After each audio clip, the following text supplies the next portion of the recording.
इधर पाकिस्तान के कब्जे वाले कश्मीर में प्रदर्शनकारियों ने भारत में शामिल होने के लिए प्रदर्शन तेज कर दिया, जिससे पाकिस्तान की सरकार की टेंशन बढ़ गई।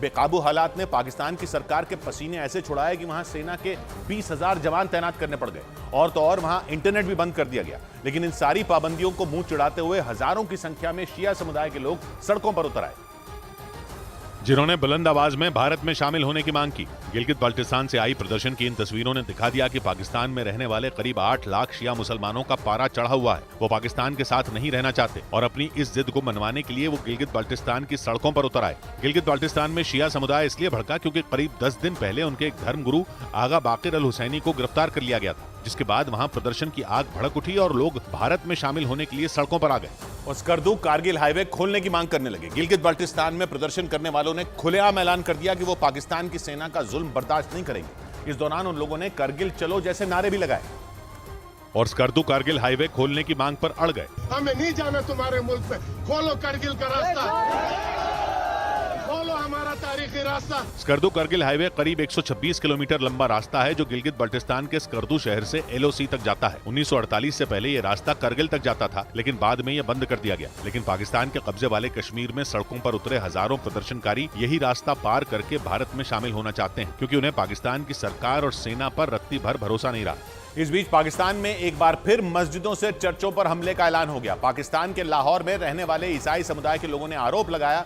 कि कुछ दिन पहले फैसलाबाद में हुए हमलों की तरह ही लाहौर में भी ईसाई समुदाय के लोगों को निशाना बनाने की साजिश रची गई। ईसाई समुदाय के उन लोगों के मुताबिक वहां के कुछ मुसलमानों ने उन लोगों से जानबूझकर झगड़ा किया और फिर वहां की एक मस्जिद से ईसाई समुदाय के लोगों को सबक सिखाने का ऐलान कर दिया गया, जिसके बाद ईसाई समुदाय के वो लोग अपने घरों को छोड़कर भागने को मजबूर हो गए। अपनी जान बचाने के लिए वो लोग एक जगह छिप गए और वहीं से पाकिस्तान की सरकार से मदद मांगी। पर भी मस्जिद में ऐलान हुआ है अभी थोड़ी देर पहले और हम सब लोग अपने घरों को छोड़कर भागे हैं। वहाँ उधर फैसलाबाद में भी एक चर्च की दीवार पर धार्मिक नारों के साथ ही उर्दू में धमकी भरे लहजे में हम आ गए हैं लिखा नजर आया। ईसाई समुदाय के लोगों ने आशंका जताई कि अगर उन्होंने इसे मिटाया तो उन पर ईश निंदा का मुकदमा दायर कर दिया जाएगा। इसका मतलब ये कि इस बात का विरोध करने पर उल्टा उन्हें ही कीमत चुकानी होगी। उधर पाकिस्तान के सिंध प्रांत के कश्मीर में सैकड़ों हिंदुओं ने पाकिस्तान सरकार के खिलाफ मोर्चा खोल दिया। उन लोगों ने पिछले कुछ दिनों में सिंध प्रांत में रहने वाले हिंदुओं को अगवा किए जाने और उन पर हुए अत्याचार के खिलाफ विरोध प्रदर्शन किया, जिसके लिए सिंध प्रांत के कश्मीर में इतने हिंदू जुटे कि वहां का हाईवे जाम हो गया। वहां मौजूद लोगों ने पाकिस्तान की सरकार से अगवा किए गए हिंदुओं को छुड़ाने की मांग की। बताया गया कि सैकड़ों की संख्या में जुटे इन लोगों ने उस हाईवे को करीब 34 घंटे तक खुलने नहीं दिया।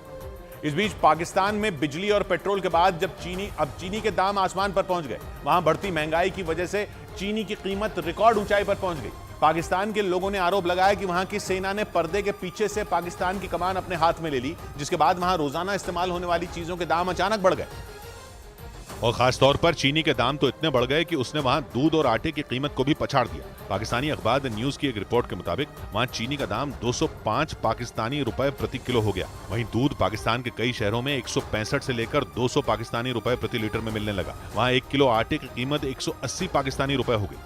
पाकिस्तान के लोगों ने आरोप लगाया कि दूसरे देशों को बेचे जाने के इरादे से चीनी को गोदामों में भर दिया गया, जिसकी वजह से पाकिस्तान में चीनी के दाम इतने बढ़ गए कि वहां के लोगों के लिए इसे खरीद पाना तक मुश्किल हो गया।